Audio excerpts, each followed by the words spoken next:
औज़ुबिल्लाहिमिनश्शैतानिर्रजीम बिस्मिल्लाहिर्रहमानिर्रहीम।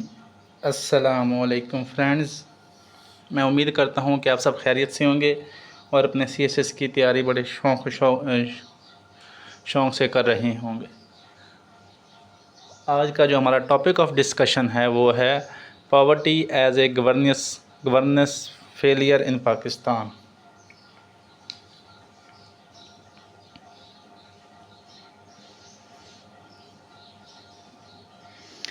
Governance failure in Pakistan. तो जैसे आपको पता है कि हम सबसे पहले अपने इस लेक्चर की आउटलाइन बना लेते हैं।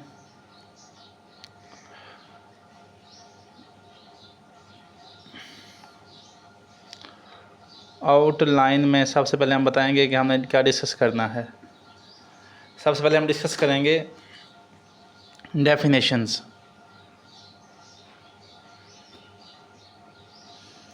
डेफिनेशन मैंने पहले आपको बताया हुआ कि हमारा पैटर्न ये है कि हम पहले एक सिंपल डेफिनेशन बताते होते हैं, simple plus for author definition, ताकि हमारा एग्ज़ाम में अच्छा इंप्रेशन मिले। उसके बाद हम बताएंगे, कंपैरिजन करेंगे पाकिस्तान का, जो कंपैरिजन करेंगे पाकिस्तान का डिफरेंट ममालिक के साथ कि उधर कितनी पावर्टी है, परसेंटेज ऑफ पावर्टी, परसेंटेज बताएंगे, प्लस में कितनी पॉपुलेशन है वो डिस्कस करेंगे, कंपैरिजन करेंगे दूसरे डिफरेंट ममालिक के साथ कि कितनी पावर्टी पाई जाती है। उसमें हम डिस्कस करेंगे कि अंडरस्टैंडिंग इन पावर्टी, पाकिस्तान में अंडरस्टैंडिंग किस लेवल की है, ये क्या काजेज हैं, अंडरस्टैंडिंग ऑफ पावर्टी डिस्कस करेंगे। उसके बाद हम देखेंगे concept of governance failure. Governance failure क्या होता है, उसकी क्या खसूसियात होती हैं, क्या करेक्टरिस्टिक्स होती हैं गवर्नेंस फेलियर की, वो डिस्कस करेंगे। हम पहले पावर्टी भी समझ लेंगे और गवर्नेंस फेलियर भी समझ लेंगे, ठीक है। पाकिस्तान कॉन्टेक्स्ट में देखेंगे पावर्टी को, हैं इन पाकिस्तान कॉन्टेक्स्ट, पाकिस्तान के इलाज से देखेंगे पावर्टी क्या है और उसको गवर्नेंस, दोनों कंसेप्ट हमारे क्लियर हो गए। अब हम देखेंगे, फिर हम इनका लिंक जो क्वेश्चन आ सकता है, how governance failure causes poverty, के गवर्नेंस फेलियर पावर्टी कैसे क्रिएट करता है, उसके पीछे कैसे काज बनता है, वो डिस्कस करेंगे। ये हमारे कुछ होंगे पॉइंट्स, क्योंकि ये मेन क्वेश्चन है तो इसके कोई 6 से 8 पॉइंट्स होंगे, ठीक हो गया। उसे हम करेंगे क्रिटिकल एनालिसिस कि गवर्नेंस फेलियर इसको हम कैसे सेट कर सकते हैं, ये क्या चीज़ है गवर्नेंस फेलियर। उसे हम देखेंगे, केस स्टडी बताएंगे। केस स्टडी इसलिए बताते होते हैं ताकि एग्जामिनर को पता चले कि आपने सिर्फ क्वेश्चन तैयार नहीं किया बल्कि फुल डिटेल के साथ तैयार किया है। और केस स्टडी से हम कुछ पॉइंट्स लेंगे जो हमारा पाकिस्तान में वे फॉरवर्ड का काम करेंगे।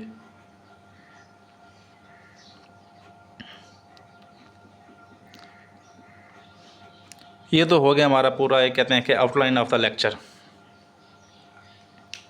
ठीक हो गया। तो अभी हम स्टार्ट करेंगे अपना लेक्चर। अगर आप हमारे चैनल पर न्यू हैं तो हमारे चैनल को सब्सक्राइब कर लें, वीडियो पसंद आए तो इसको लाइक करें और अपने दोस्तों के साथ शेयर करें, ताकि अगर वो डिटेल एक टॉपिक पर तैयारी करना चाहते हैं तो उनके लिए एक वीडियो बेहतरीन है। और इसमें इंशाल्लाह मैं आपको हर पॉइंट के साथ फैक्शन फिगर दूंगा ताकि आपको अखबार से निकालने की ज़रूरत ना पड़े। तो सबसे हम डिस्कस कर लेते हैं poverty.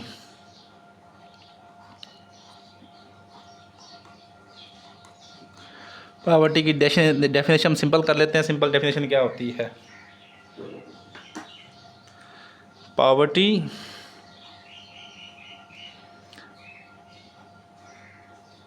is the state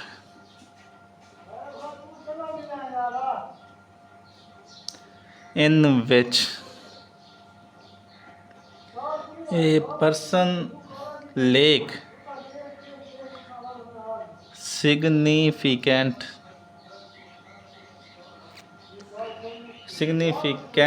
income and resources to meet basic needs. Basic needs कौन सी होती हैं? वो होता है कपड़ा, रोटी कपड़ा मकान। And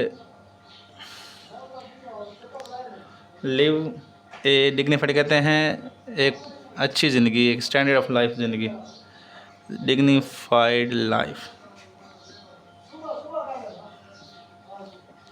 poverty is the state in which a person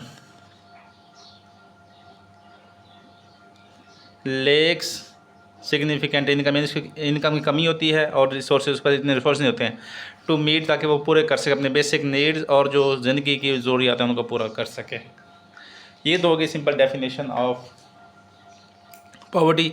अभी हम डिस्कस करेंगे एक फॉरेन ऑथर की डेफिनेशन। उसका नाम है पीटर टाउनसेंड।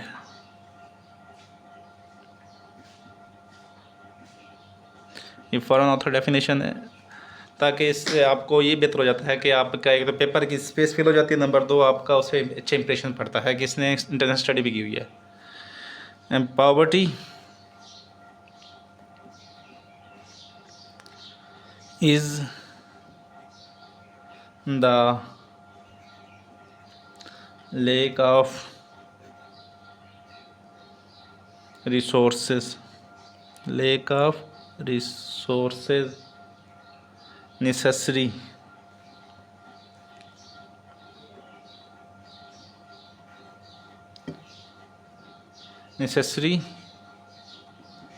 to obtain, चाहिए हासिल करना,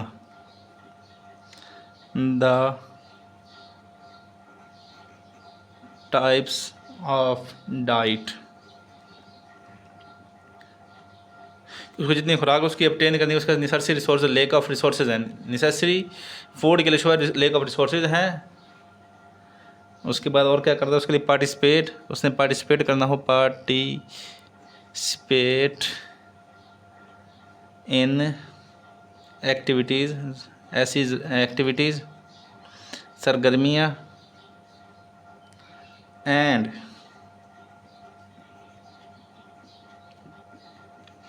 having the living conditions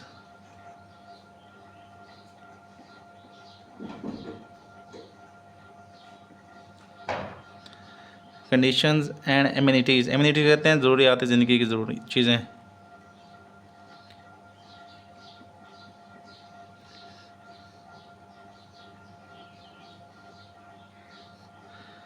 which are customary, कहते हैं लाजमी।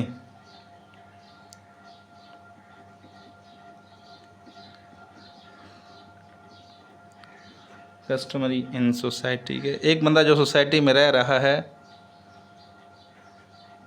उसके पास रिसोर्सेज की कमी है। नेसेसरी अपटेन टाइप्स, जो खुराक चाहिए, यानी जो रोटी है, पानी है, अच्छी डाइट है, दालें हैं, यानी जो वो गोश्त है अगर वो लेना चाहिए उसके पास रिसोर्स की कमी है। उसके बाद एक्टिविटीज़ ये नहीं कर नहीं सकता, जैसे कम स्पोर्ट्स एक्टिविटीज़ होती हैं उसमें बच्चों को स्पोर्ट्स वो चीज़ें लेके देनी होती हैं, अगर वो पूरी नहीं कर पा रहा। उसके बाद हैविंग लिविंग कंडीशंस की पोवर लिविंग कंडीशंस हैं, और एम्यूनिटीज़ यानी जिसका घर है। तो इस और जो क्या ज़रूरी है, विचर कस्टमरी यानी बहुत ज़रूरी हैं। तो ये डेफिनेशन पॉवर्टी की होगी पीटर टाउनसेंड के मुताबिक। हमारा पहला पॉइंट क्लियर हो गया। अभी हम दूसरे पॉइंट पे चलते हैं कि कंपैरिजन।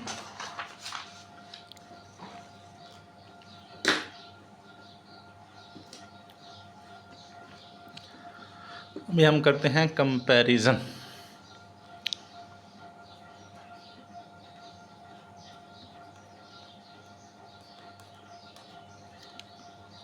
कंपैरिजन किससे करेंगे हम? सबसे पहले देख लेते हैं हम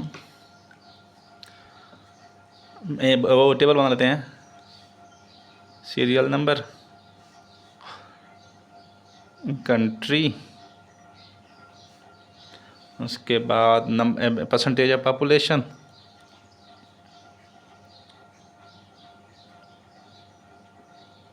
उसको हम चौथा कर लेते हैं नंबर ऑफ पॉपुलेशन।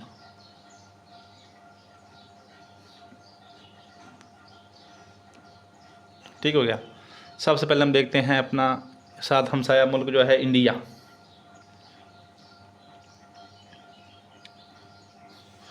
इसमें जो है पॉपुलेशन में है वो है 8 से 10% जो है इसमें पॉवर्टी के लोग नीचे रह रहे हैं। और ये कितना बनता है, वो 110 से 130 मिलियन बनते हैं।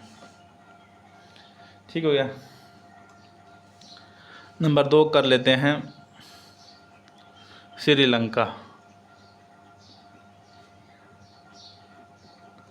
श्रीलंका में कितनी है, उसमें 4 से 5% जो है आबादी वो पोवर है। और ये कितनी बनती है, ये 1 मिलियन के बराबर बनती है। ठीक हो गया। नंबर 3 कर लेते हैं हम बांग्लादेश।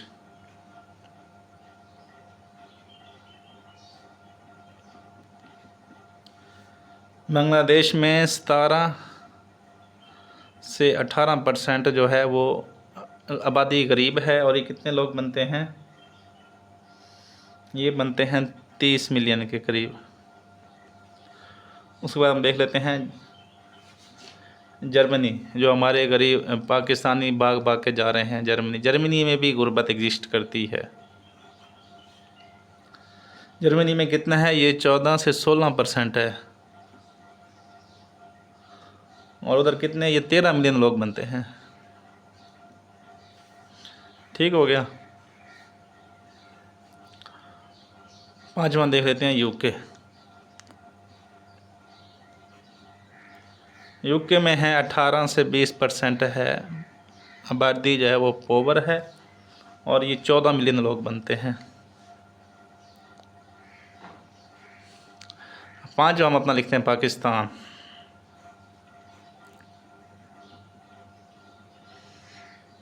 पाकिस्तान में जो है 44 से 45% पॉवर्टी, यानी इतनी ज़्यादा पॉवर्टी गुर्बत है, हर सबसे ज़्यादा।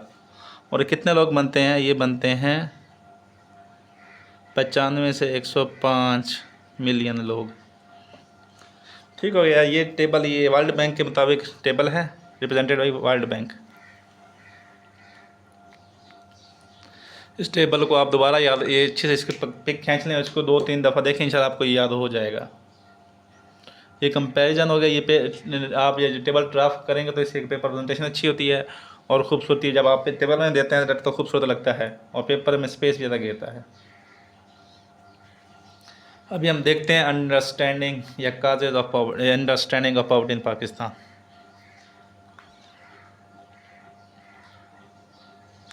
कंपेरिजन वाला पॉइंट अब हम करते हैं अंडरस्टैंडिंग।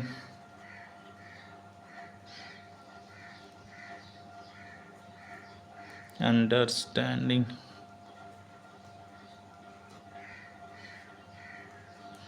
ऑफ पाकिस्तान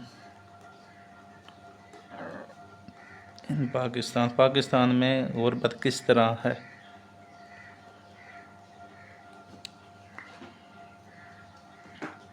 इसका जो पहला पॉइंट आपने देना वो है इनकम डेप्रीवेशन। पाकिस्तान में गुर्बत इसलिए है कि यहाँ इनकम डेप्रीवेशन है कि लोगों की जो है आमदनी स्नैच की जाती है। डेप्रीवेशन से मुराद ये है कि एक मज़दूर अगर वो 100 रुपये का काम कर रहा है तो उसको सिर्फ 10 से 12 रुपये दिए जाते हैं। जब उसकी वो कहता है कि उसकी इनकम थोड़ी हो जाती है, इनकम डेप्रीवेशन के इनकम की कमी है कि बंदा काम भी ज़्यादा कर रहा है लेकिन उसकी तनख्वाह थोड़ी है, तो उसे कहते हैं कमी, तनख्वाह, आमदनी की कमी। आमदनी की कमी, एक तो पहले जॉब्स नहीं मिलती, अनएम्प्लॉयमेंट है। अनएम्प्लॉयमेंट अगर किसी को मिलती है तो तनख्वाह बहुत कम मिलती है, जिसकी वजह से पाकिस्तान में पॉवर्टी ज़्यादा है। इसकी मिसाल ये है कि जो एक सिक्योरिटी गार्ड बाहर खड़ा है बैंक के, उसकी तनख्वाह 16,000 है, 16 से 20,000 है। तो वो क्या 20,000 में अपनी जो खुराक पूरी करेगा, मेडिकल बिल्स पूरे करेगा, या फिर वो बच्चों की तालीम दिलवाएगा। तो इसलिए वो कहते हैं कि इसलिए आमदनी की कमी की वजह से गुर्बत है पाकिस्तान में। तो ये पाकिस्तान का इशू है। तो इसके बारे में फैक्ट नोट कर लें।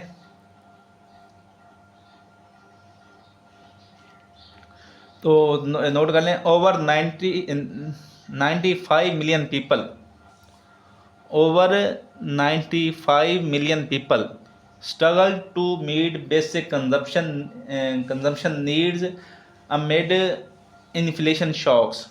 कि अभी जो इन्फ्लेशन हुई है उसकी वजह से 95 मिलियन जो लोग हैं वो स्ट्रगल कर रहे हैं कि अपनी बेसिक नीड्स को पूरा कर सकें। जब उनकी तनख्वाह तो फिक्स करी है कि जिसकी तनख्वाह है 10 जितनी भी है, जो सरकारी मुलाजमीन हैं या प्राइवेट हैं, तो उनकी तनख्वाह तो फिक्स करी, लेकिन महंगाई बहुत ज़्यादा बढ़ गई जिसकी वजह से वो अपनी वो बेसिक नीड्स को पूरा करने के लिए स्ट्रगल कर रही हैं। तो ये किसने कहा? ये वर्ल्ड बैंक की रिपोर्ट ने कहा है। दूसरी जो पॉइंट है वो है लेक ऑफ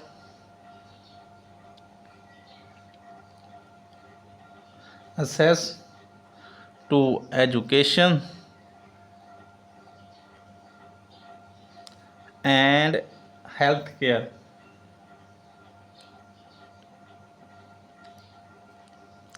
कि पाकिस्तान में गुर्बत की दूसरी वजह कि लेक ऑफ एजुकेशन है। जब आप किसी को एजुकेशन ही नहीं देंगे तो वो क्या अमीर हो, क्या वो कमाएगा? वो कहते हैं कि जब आपके पास एजुकेशन तालीम ही नहीं होगी, आपका स्किल्स ही नहीं होगी, तो आपको पहले नंबर पर आपको जॉब नहीं मिलेगी। अगर जॉब मिलेगी तो वो बहुत, वो कहते हैं कि कम तनख्वाह वाली मिलेगी, आपकी जो इनकम होगी वो कम होगी। तो इसकी वजह से वो कहता है कि लोग नस्ल दर नस्ल गुर्बत में चक्की पीस रही हैं, इसकी वजह से क्योंकि उनको पास एजुकेशन नहीं है। देहातों में यही हाल है कि जो बाप किसी का किराएदार था तो बेटा भी होगा, दादा भी किराएदार था, बाप भी किराएदार है, बेटा भी किराएदार है, या उसका रौक है। किसकी वजह है कि उनको वो तालीम नहीं मिलती। तालीम जब मिलती है तो वो कहते हैं उनसे उनकी स्किल्स आती हैं, स्किल से वो कमाना सीख लेते हैं, उनकी गुर्बत दूर हो सकती है। लेकिन जो पाकिस्तान इनको तालीम ही नहीं दी जाती। दूसरा है हेल्थ केयर, कि पाकिस्तान की जो मैक्सिमम जो है आजकल हर बंदे के, आपने नोट किया होगा कि हर घर के अंदर कोई ना कोई मरीज़ है, और उनका वो प्रोलॉन्ग चल रहे हैं कि वो कोई 3 महीने का कोर्स कर रहा है, कोई 6 महीने का कोर्स कर रहा है, क्योंकि किसी को शुगर है या किसी को कोई या वो हेपेटाइटिस सी है या कोई भी मसला है, मैदे का मसला है, तो वो उनका जो मैक्सिमम जो पैसा है वो मेडिकल बिल्स में जा रहा है। तो जिसकी वजह वो गुर्बत उनका सामना कर रही हैं। इसका फैक्ट नोट कर लें, Pakistan has 25 million plus, Pakistan has 25 million plus out of school children, के 25 मिलियन से भी ज़्यादा पाकिस्तान में बच्चे आउट ऑफ स्कूल हैं। One of the highest globally, जो पूरी दुनिया में सबसे ज़्यादा है। और ये कौन कह रहा है? यूनिसेफ कह रहा है। नंबर तीसरा जो गुर्बत की वजह है वो है सोशल एक्सक्लूजन, यानी अलहदगी।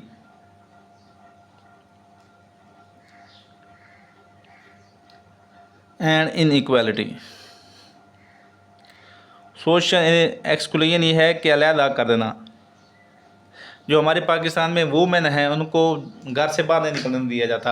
अगर उनको निकलने दिया जाए तो वो भी अर्निंग करेंगी, जिससे उनकी वो गुर्बत के चक्कर से बाहर आ सकती हैं। यानी उनको अलहदा कर दिया जाता है, उनको घर के अंदर बॉन्ड कर दिया जाता है। और इनइक्वालिटी इस तरह है कि शहरों में एजुकेशन लेवल और देहातों का एजुकेशन लेवल में फ़र्क है, इनइक्वालिटी है। उसके बाद अस्पतालों में यही हाल है। जो देहात के अस्पताल हैं उनका स्टैंडर्ड और शहरों का स्टैंडर्ड अस्पताल में फ़र्क है, काफ़ी ज़्यादा है। तो ये भी इनइक्वालिटी की एक शिकल है। तो इसका फैक्ट नोट कर लें आप, poverty varies sharply with in Pakistan, के पाकिस्तान में जो गुर्बत है वो हर जगह सेम नहीं है, कि ये हर जगह तब्दील हो रही है, बहुत तेज़ी से तब्दील हो रही है। तो किस तरह वो कहता है, फ्राम 3.5% इन इस्लामाबाद, के इस्लामाबाद में जो गुर्बत का लेवल है वो है 3.5%, कि 3.5% इस्लामाबाद में गुर्बत है। और 76.9% इन थरपारकर, कि थरपारकर में जो गुर्बत है वो 77% है, और इस्लामाबाद में जो है वो है 3.5%। वो कहता है कि शौरबियों इस्लामाबाद में जो है फ़ंड्स आते हैं, उसके बाद उनको औरतों को भी वो तालीम दी जाती है, जिसकी वजह से जहाँ बेहतर जो वो होंगी फैसिलिटेशन होगी तो वो अच्छे से, जहाँ इंक्लूसिव सोशल इंक्लूसिविटी होगी तो वहाँ गुर्बत कम होगी, जहाँ इक्वालिटी होगी तो वहाँ गुर्बत कम होगी। तो इसमें फैक्ट नोट कर ये हो गया हमारा understanding of poverty in Pakistan. अभी हम देखते हैं कि concept of the governance failure क्या होता है।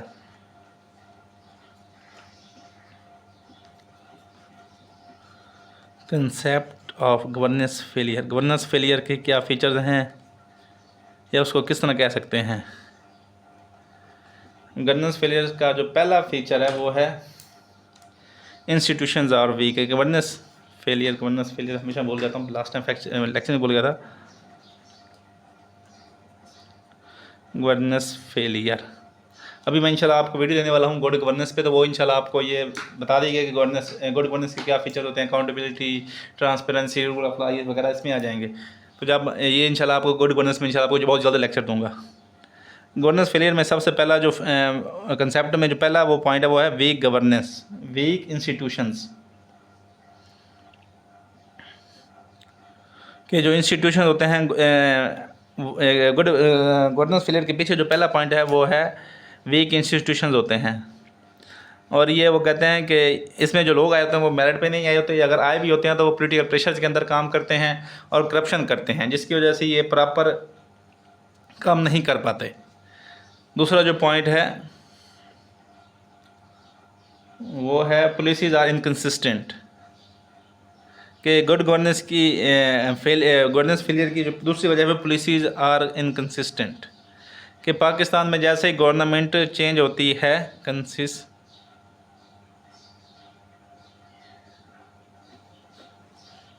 जैसे गवर्नमेंट चेंज होती है उनका वो पॉलिसीज चेंज हो जाती हैं, जिसकी वजह से अगर कोई पॉलिसी अच्छा काम भी कर रही होती है तो वो फेल हो जाती है। तो गवर्नेंस फेलियर की दूसरी जो काज है वो है इनकंसिस्टेंट पॉलिसीज। नंबर तीसरा जो पॉइंट है वो है अकाउंटेबिलिटी इन एब्सेंट, अकाउंटेबिलिटी एब्सेंट, कि जो गवर्नेंस फेलियर में तीसरा जो मेन किरदार अदा करता है वो है एब्सेंट ऑफ अकाउंटेबिलिटी, कि अकाउंटेबिलिटी नहीं होती। जब चेक एंड बैलेंस नहीं होगा तो वो हमेशा फेलियर की तरफ जाएगी। चाहे जितना मर्जी उनको रिसोर्सेज दे लो, जितनी मर्जी ट्रेनिंग दे लो, जितनी मर्जी आप परफेक्ट बंदे लेके आ जाओ, लेकिन जब चेक एंड बैलेंस नहीं होगा तो वो गवर्नेंस फेलियर करेगी, क्योंकि करप्शन बहुत ज़्यादा बढ़ जाएगी, ट्रांसपेरेंसी नहीं होगी, अपने नेपोटिज्म आ जाएगा, फेवरेटिज्म आ जाएगा, पॉलिटिकल वो अपने आप को सपोर्ट करेंगे। तो ये तीन जो चीज़ें जब फीचर्स आ जाएँ किसी स्टेट में तो वो गवर्नेंस फेलियर कहलाती हैं। तो अभी हम डिस्कस कर लेते हैं how governance failure causes poverty, कि गवर्नेंस फेलियर जिस हमारी हेडिंग में था कि गवर्नेंस फेलियर कैसे पॉवर्टी क्रिएट करता है वो डिस्कस कर लेते हैं। गवर्नेंस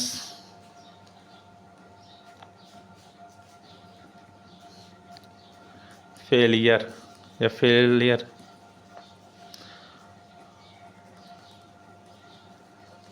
काजेज पॉवर्टी, कि गवर्नेंस फेलियर पॉवर्टी कैसे करता है। अगर सबसे पहला जो पॉइंट है करप्शन एंड एलीट कल्चर,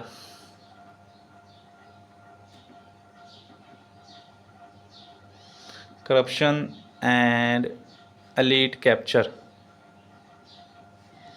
कि पाकिस्तान में जो है पाकिस्तान में रिसोर्सेज भी बहुत ज़्यादा हैं और पुलिस भी अच्छी आती हैं, लेकिन उसको किसी नज़र लग जाती है, वो लग जाती है करप्शन की नज़र लग जाती है, जिसे नहीं कहते हैं। जब फॉर एग्जांपल आपको लाख रुपये मिले, लाख में से आप अगर 20,000 लगाएंगे, रोड का आप ठेका ले लें, किस तरह काम करते हैं। जब वो कहते हैं डेवलपमेंट के लिए रोड का ठेका आता है तो सबसे पहले वो जो ठेकेदार होता है वो पहले वो MPA को खिलाता है, फिर जो वो TMA में लोग बैठे होते हैं उनको पैसा खिलाता है। तो जब वो फिर उसने ठेकेदार ने अपना पैसा बचाना होता है, तो वो किस तरह वो 100 रुपये वाला काम 100 का करेगा, बल्कि वो 100 वाला काम 20 रुपये में कर देगा। तो ये वो करप्शन की मिसाल होगी। और एलीट कैप्चर इस तरह की, जो गरीब बंदा है वो कोई ठेका नहीं ले सकता। तो जो भी बड़ा ठेका, जो फॉर में कोई भी पॉलिसी आती है या कोई ठेका आता है या कोई प्रोग्राम आता है तो वो गरीबों को नहीं मिलता। कि लास्ट टाइम में अभी स्कीम आई थी कि अपना घर स्कीम, तो उसमें भी उसने कहा था 17 स्केल कोई बंदा होगा वो उसको आपको क्या कहता है गारंटी देगा तो फिर आपको वो मिलेगा। तो गरीब बंदे का 70 कौन गारंटी देता है? हमेशा वो जो अमीर लोग होंगे वो अपने जो उनके भाई बेटे या जो कज़न होंगे उनको वो गारंटी देगा 17 स्केल का बंदा। तो इस तरह उन्होंने एलीट कैप्चर किया हुआ है। कोई भी पॉलिसीज आती है, कोई लोन आता है, कोई तो उसका एलीट कैप्चर इस तरह किया हुआ है। तो ये पहली वजह है गवर्नेंस फेलियर की। इसका फैक्ट नोट कर लें। Pakistan ranked 133/180 in global perception index, corruption perception index in 2025। Pakistan ranked 3/180 in corruption perception index 2024। ये कौन, इसका फैक्ट कौन दे रहा है? ये ट्रांसपेरेंसी इंटरनेशनल दे रहा है। नंबर दूसरा पॉइंट है weak institutional framework. Weak institutional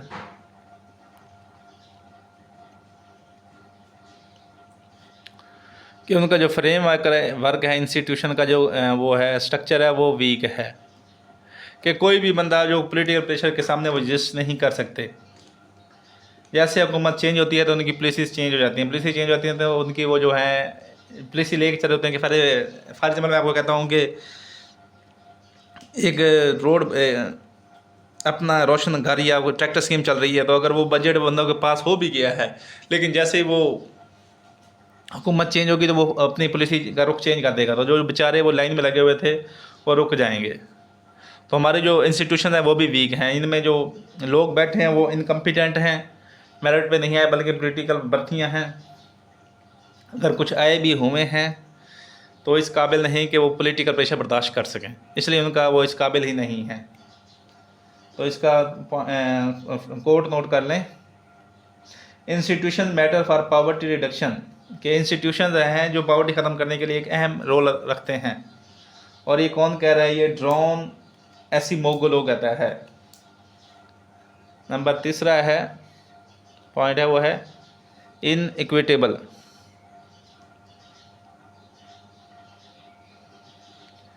equitable resource distribution. पहले जैसे मैं आपको बता चुका हूँ कि जो कि गुर्बत है वो थरपारकर में 70% है और इस्लामाबाद में 3.5% है। इसकी वजह क्या है कि जो रिसोर्स होते हैं, डिस्ट्रीब्यूशन होती है, वो इक्विटेबल होती है। ये नहीं देखते कि कहाँ पैसा ज़्यादा लगा, ज़रूरत कहाँ है, बल्कि वो देखते हैं कि जिधर हमारे चाहते लोग बैठे हैं या जहाँ हमारे जो वोट बैंक है। तो इसलिए वो कहता है कि इक्विटेबल रिसोर्सेज जो हैं ये भी एक बहुत बड़ी वजह है। वरना अगर डेटा बेस अगर देखा जाए कि कहाँ गुर्बत बहुत ज़्यादा और कहाँ गुर्बत कम है, तो नेक्स्ट टाइम जो पॉलिसी या बजट आएगा गुर्बत ख़त्म करने के लिए वो जहाँ ज़्यादा है वहाँ लगेगा नहीं, बल्कि वो कहते हैं कि जो हमारे जो जहाँ हमारे इलाके के वोटर्स बैठे हैं या हमारे जो जानने वाले बैठे हैं वहाँ ज़्यादा बजट लगा देते हैं। तो ये दूसरी वजह है इनइक्विटेबल रिसोर्सेज की डिस्ट्रीब्यूशन। और इसका फैक्ट नोट कर, इसका भी poverty range from 3.5% in Islamabad to 76.9% in Tharparkar. वही फैक्ट दे देंगे। नंबर तीसरा है, चौथा पॉइंट है वो है weak tax system.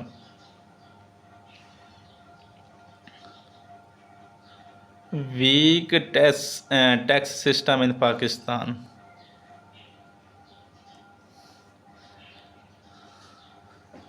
Weak tax system इस तरह है कि पाकिस्तान में जो टैक्स है वो तो बहुत कम इकट्ठा किया जाता है, यानी इसका जो बेस नेट वो कहते हैं बेस नेट है वो बहुत कम है।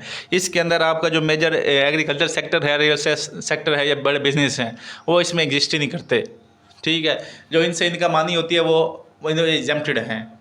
ठीक हो गया, जो बड़े सेक्टर हैं। उसके बाद जो हम टैक्स इकट्ठा करते हैं वो इनडायरेक्ट टैक्स इकट्ठा करते हैं। इनडायरेक्ट की जो मेन वजह है ये गुर्बत को बढ़ाती है। इनडायरेक्ट टैक्स से हर गरीब बंदा और अमीर बंदा सेम टैक्स देते हैं। गरीब के लिए तो, अमीर के लिए तो कोई मसला नहीं है कि जितना मर्जी टैक्स लगे, लेकिन गरीब के लिए जब टैक्स बढ़ता है तो उस पर इम्पैक्ट वो मज़ीद गरीब हो जाता है। डायरेक्ट टैक्स के थ्रू वो FBR इकट्ठा कर नहीं सकता, उससे लेना पड़ेगा, बिजनेस से लेना पड़ेगा, बिजनेस से टैक्स लेना पड़ेगा। वो जब नहीं ले पाते तो इनडायरेक्ट टैक्स लगा देते हैं, जिसकी वजह से गरीब और गरीब होता जाता है, पॉवर्टी इंक्रीज़ हो जाती है। उसके बाद FBR में कुछ इनकम्पिटेंसीज होती हैं। FBR भी इतना आपका स्ट्रॉन्ग इंस्टीट्यूशन नहीं है। इसमें भी पॉलिटिकल इकॉनमी है। ये भी मैंने पीछे लेक्चर डाला है, उसको आप देखें कि इनकम टैक्स कैसे हमारी इकॉनमी को नुकसान कर रहा है। ठीक है, एक हमारे पास पहले क्या जो अर्निंग आ रही है, जो टैक्स इकट्ठा हो रहा है वो कम हो रही है, जिसकी वजह से हमारी जो पॉवर्टी रिडक्शन की जो बजट है वो भी कम हो रहा है। अगर हमारा टैक्स ज़्यादा होगा, हमारी अर्निंग ज़्यादा होगी, तो हम पॉवर्टी कम करने के लिए ज़्यादा बजट लगा सकते हैं, कोशिश ज़्यादा कर रहे हैं। कर सकेंगे। नंबर 5 जो है फिस्कल मिसमैनेजमेंट। हमारा जो बजट है, फिस्कल मैनेजमेंट, जो हमारा फाइनेंशियल बजट होता है वो 50% जो हमारा है वो किस में जा रहा है, वो हमारा जो हम वो लेते हैं डेब्ट सर्विसिंग के लिए जा रहा है। 50% जो हमारा जो बजट है वो किसी जा रहा है डेब्ट सर्विसिंग के लिए, जो हम कर्ज़े लेते हैं उसको पे करने के लिए जा रहा है। ठीक है। उसके बाद जो मेजर, उसके बाद जो है वो डिफेंस में जा रहा है।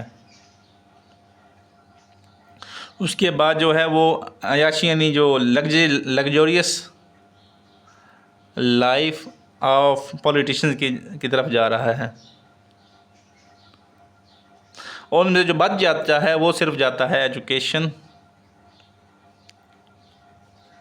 प्लस हेल्थ वगैरह में।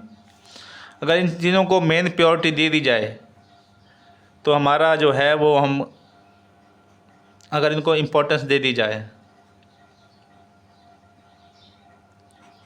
तो इससे हमारी जो पॉवर्टी है वो डिक्रीज़ हो सकती है।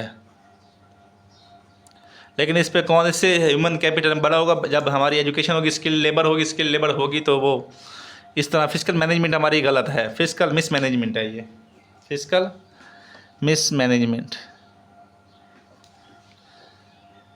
तो इसका फैक्ट नोट कर लें।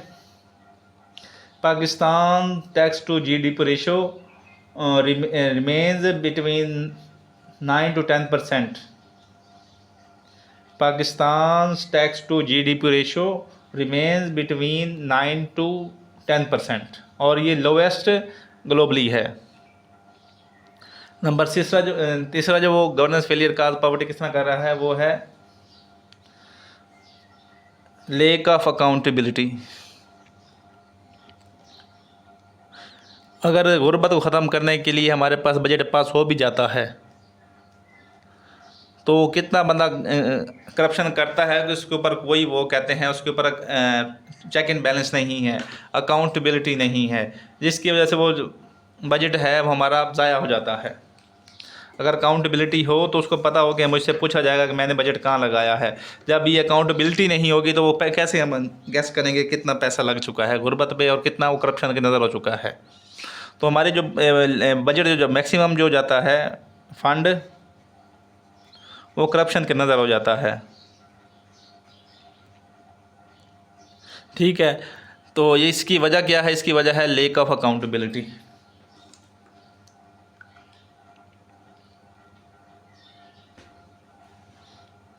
और नंबर 7वीं काज देख लें आप। बस 6-7 काफ़ी पॉइंट हैं कि मेन काज करें फिर ज़्यादा, क्योंकि हमारे पास से 35 मिनट्स होते हैं उसको सवाल को लिखने के लिए, तो हम बहुत ज़्यादा डाटा, जो मैं आपको डाटा दे रहा हूँ यही फ्रैक्शन फिगर नोट करें और यही कुछ पॉइंट्स आप लिखें। इंशाल्लाह आपका क्वेश्चन 20 से 20 मार्क्स इंशाल्लाह मिल जाएंगे आपको। Power public service delivery, poverty किस तरह इंक्रीज़ हो रही है वो दूसरा है पावर पब्लिक सर्विस डिलीवरी। आपने नोट किया कि सरकारी स्कूल टीचर का बच्चा भी प्राइवेट स्कूल में जा रहा होता है। क्यों? क्योंकि वहाँ एजुकेशन जो पब्लिक सर्विस है, नहीं जो एजुकेशन है कोई भी सर्विस है वो प्रॉपर, वो आपको इतनी इज़्ज़त नहीं देते। कभी आप सरकारी स्कूल में जाएं तो टीचर्स की तनख्वाहें बेहतरीन होती हैं, वहाँ का फर्नीचर बेहतरीन होता है, लेकिन वहाँ जो उनका पढ़ाने का टीचिंग स्टाइल होता है वो हल्का होता है। वो बच्चों पे पूरा फोकस नहीं देते बल्कि वो मोबाइल वगैरह में लगे रहते हैं।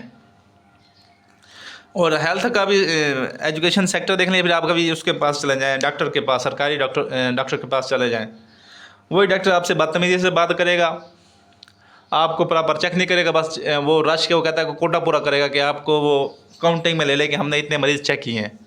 पहले आप जाएंगे, पहले तो आपको रश का सामना करना पड़ेगा, जो आपको पर्ची काट के देगा वो बड़ा तंग बैठा होगा।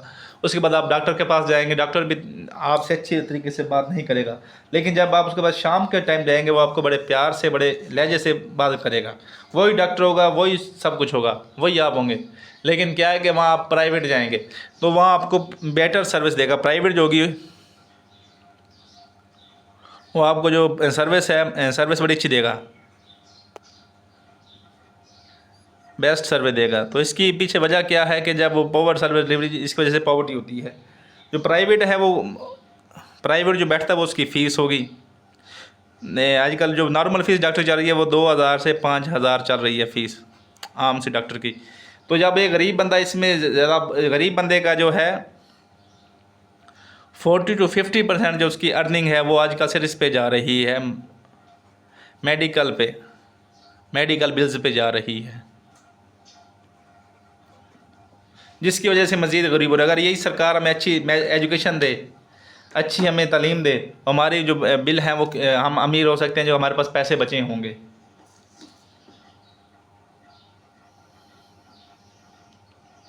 तो इसका केस स्टडी नोट कर लें। South Korea improved services to, इन्होंने service delivery to drastically reduce poverty. South Korea improved public service delivery to reduce poverty drastically, कि इन्होंने अचानक ही ख़त्म किया। उस पर किस पे फोकस किया उन्होंने? पब्लिक डिलीवरी सर्विस पे फोकस किया है, जिसकी वजह से उनकी गुर्बत कम हो गई है। तो हमें भी अपने पब्लिक सर्विस डिलीवरी पे काम करना चाहिए ताकि हम गुर्बत कम कर सकें। उसके बाद हम देखते हैं क्रिटिकल एनालिसिस।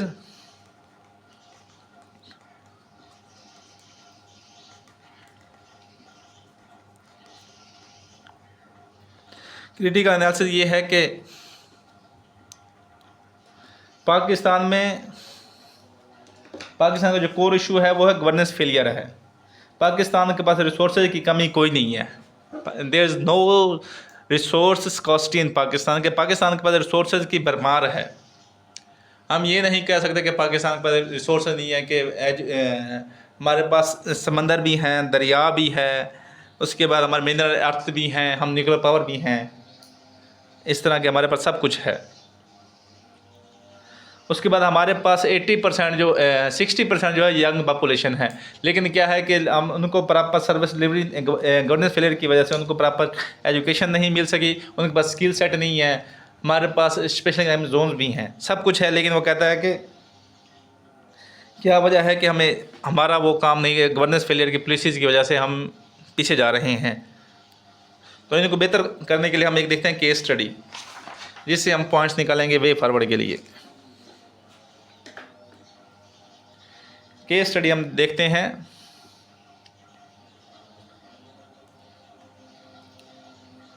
अजान आ रही है।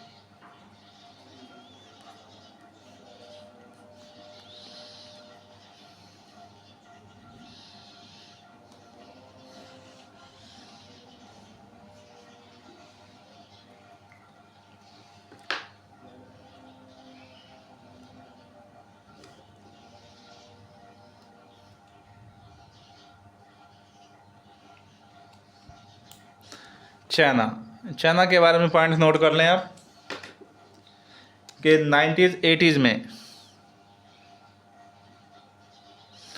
इसमें जो पावर 88% जो गुर्बत थी, यानी एक्सट्रीम पॉवर्टी थी।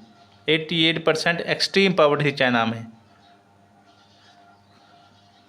पाकिस्तान में फिर भी लिमिटेड पॉवर्टी है, लेकिन चाइना में 90s 80s में एक्सट्रीम पॉवर्टी थी। और 2020 तक उन्होंने क्या किया है, ये चाइना ने की बात कर रहा हूँ, 2020 में उन्होंने लिफ्टेड, इन्होंने उठाए हैं 800 मिलियन लोग। इतनी हमारे पाकिस्तान की आबादी भी नहीं है। 800 million people from poverty.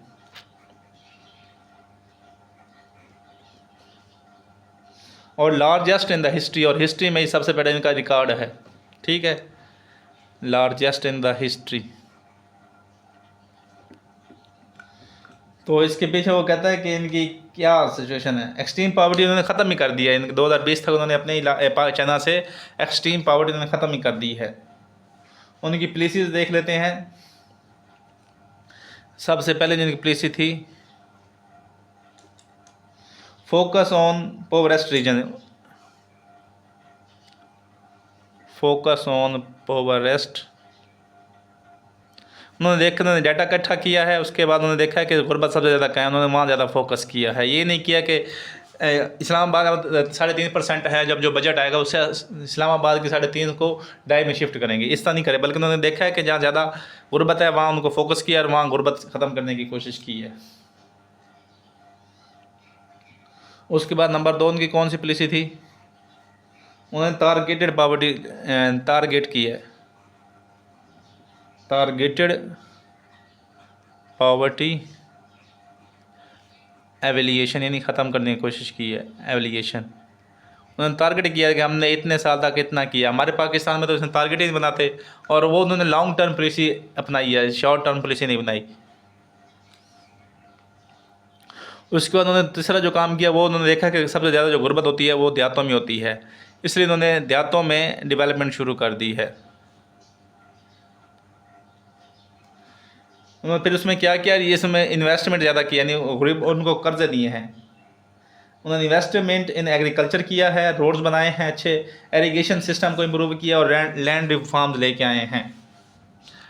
Land reforms लेके आए हैं ताकि जो हमारे पास जो सबसे ज़्यादा जो हैं लैंडलॉर्ड्स हैं उनसे ज़मीनें लेकर वो गरीबों को दिए, ताकि वो अच्छे अपनी एफिशिएंसी से काम कर सकें। उन्होंने ये रूरल डेवलपमेंट की है।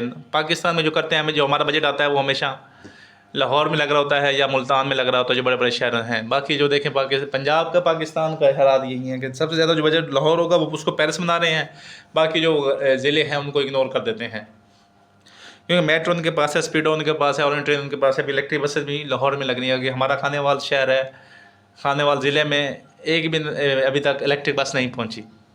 तो ये किसी का रूरल डेवलपमेंट काम ही नहीं करे पाकिस्तान, इसलिए चाइना ने ऐसी पॉलिसी अपनाई है कि इम्प्रूव कर सकें। चौथा स्टेप में कौन सी पॉलिसी लिया वो है ह्यूमन कैपिटल, कि उन्होंने इंसानों में काम किया है। ह्यूमन कैपिटल में जो आपकी आ जाती है वो आपकी आ जाती है हेल्थ एंड एजुकेशन। चाइना ने क्या किया है, ह्यूमन कैपिटल डेवलपमेंट पे काम किया है, इसके ज़रिए उन्होंने पॉवर्टी ख़त्म की है। एजुकेशन, हेल्थ केयर एक्सपेंशन किया है, यानी उन्होंने अपना जो बजट है इनमें ज़्यादा बूस्ट किया है। ये हमारी होगी केस स्टडी। अभी हम डिस्कस करते हैं, इनसे पॉइंट लेकर हम पाकिस्तान में सोल्यूशन हल करेंगे, वे फॉरवर्ड की बात करेंगे, ताकि हम पाकिस्तान में भी गुर्बत कम कर सकें।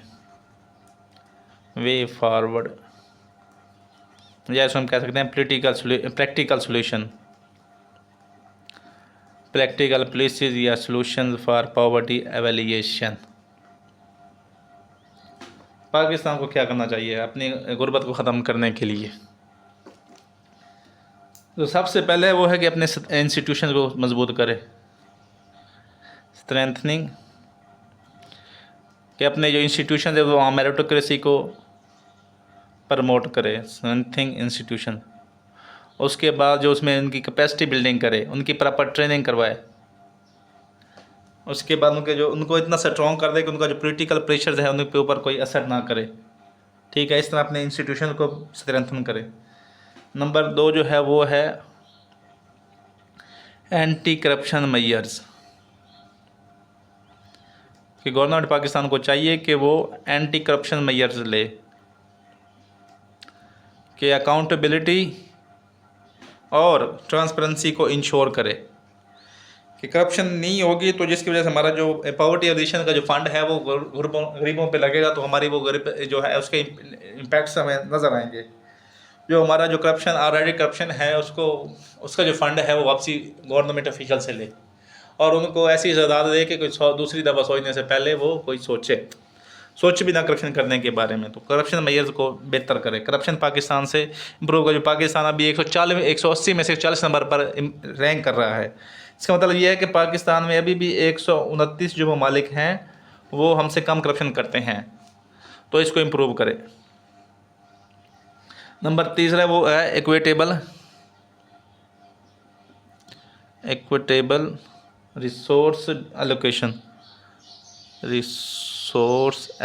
जैसे ऊपर हमने पॉलिसी देखी है कि उन्होंने फोकस ऑन पोवर्स्ट रीजन, तो हमें इनको देखते हुए कि इक्विटेबल यानी जहाँ जितनी ज़्यादा ज़रूरत है रिसोर्सेज की। मैं आपको पहले इक्वालिटी और इक्विटेबल में फ़र्क बता देता हूँ। इक्वालिटी होती है कि अगर 10 बंदे हैं, 10 पर्सन हैं, अगर 100 रुपया है 100 रुपये फंड है तो सबको 10-10 रुपये दे देंगे, 10 रुपीज़ टू ईच, ठीक है। ये होता है इक्वलिटी। लेकिन इक्विटेबल होता है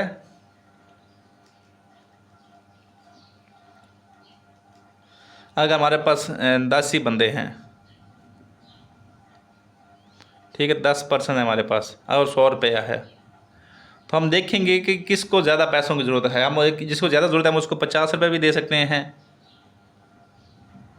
और अगर जिसको ज़रूरत नहीं है तो हम उसको 5 रुपये भी दे सकते हैं।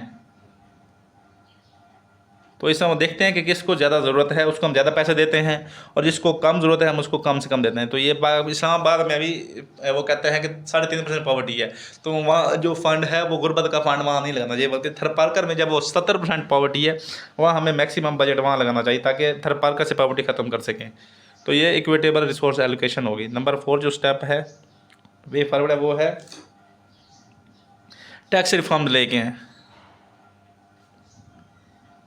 टैक्स रिफॉर्म में क्या लेके आए कि जो नेट बेस है, टैक्स नेट बेस कहते हैं उसको इंक्रीज़ करें, उसको जो एग्रीकल्चर सेक्टर उसको उसके अंदर लेके आएँ, रियल एस्टेट सेक्टर है उसको लेके आएँ, जो बड़े बिजनेसेस हैं उनको लेके आएँ, और इसमें जो रिटेलर्स होते हैं दुकानदार होते हैं उनसे भी टैक्स लेके आएँ, इनको बढ़ाएँ। उसके बाद इसकी में जो करप्शन है उसका लेवल कम करें, करप्शन जो है इसमें उसको कम करें। उसके बाद जो इसमें जो है पॉलिटिकल इकॉनमी है, ये पॉलिटिकल जो इकॉनमी है ये मैंने आपको पिछले लेक्चर में बताया हुआ है, इंशाल्लाह वो आप देखें इसको समझ आ जाएगी कि पूरा टैक्स सिस्टम के बारे में पूरा लेक्चर है, टैक्स जो हालात हैं पाकिस्तान के उसके बारे में पूरा लेक्चर है।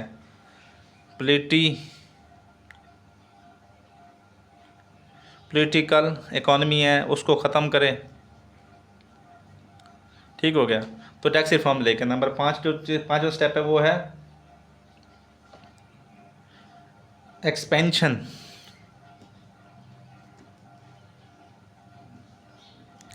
इन investment of human capital.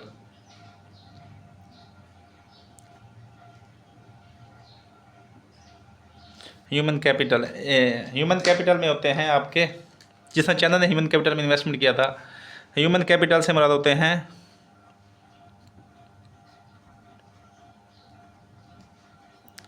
Skilled plus healthy persons, इंसान होते हैं, ठीक है। इसमें तो पाकिस्तान को चाहिए कि एजुकेशन बजट जो 2% है इसको 4% करना चाहिए, जो हमारा हेल्थ बजट है वो 1% से भी कम है उसको इसको भी 2 से 3% करना चाहिए, जिससे हमारी जो क्या होगी, जब एक बंदा एजुकेशन लेगा, एजुकेशन होगी उसके पास प्लस हेल्दी होगा तो वो स्किल्ड वर्कर होगा, स्किल्ड होगा तो उसको ईज़िली जॉब मिल जाएगी, जॉब मिल जाए तो उसके जो पे आएगी, पे से वो उसका जो लिविंग स्टैंडर्ड है वो बेहतर होगा, वो गुर्बत से उठ जाएगा, लिविंग स्टैंडर्ड इम्प्रूव हो जाएगा, ठीक है। तो इसको हमें इसमें इन्वेस्टमेंट करनी चाहिए। नंबर 6 है वो है state continuity of state policies, कि हमारी जो स्टेट की पॉलिसीज़ हैं उनको कंटिन्यू करना चाहिए, हमें शॉर्ट टर्म पे नहीं शिफ्ट होना चाहिए बल्कि लॉन्ग टर्म पॉलिसीज़ पे काम करना चाहिए। उनको भी 40 साल लग गए हैं गुर्बत को ख़त्म करने के लिए, लेकिन पाकिस्तान में क्या है कि वो कहते हैं कि हम जल्दी कर लें, जल्दी काम कोई भी नहीं होता, तो हमें उसके लिए सब्र करना पड़ता है। हमारे पास लॉन्ग टर्म पॉलिसी होनी चाहिए और कंसिस्टेंट पॉलिसी होनी चाहिए। ये नहीं चाहिए कि हुकूमत चेंज हुई तो पॉलिसी चेंज कर लेनी चाहिए, नहीं, बल्कि जो पॉलिसीज़ चल रही हैं उनको कंटिन्यू करना चाहिए और उसके ज़रिए इंशाल्लाह कुछ ना कुछ बेहतर इम्पैक्ट्स फ़ायदे होते हैं। और उसके बाद लास्ट जो स्टेप है वे फॉरवर्ड है पॉवर्टी को ख़त्म करने के लिए, वो है पॉलिटिकल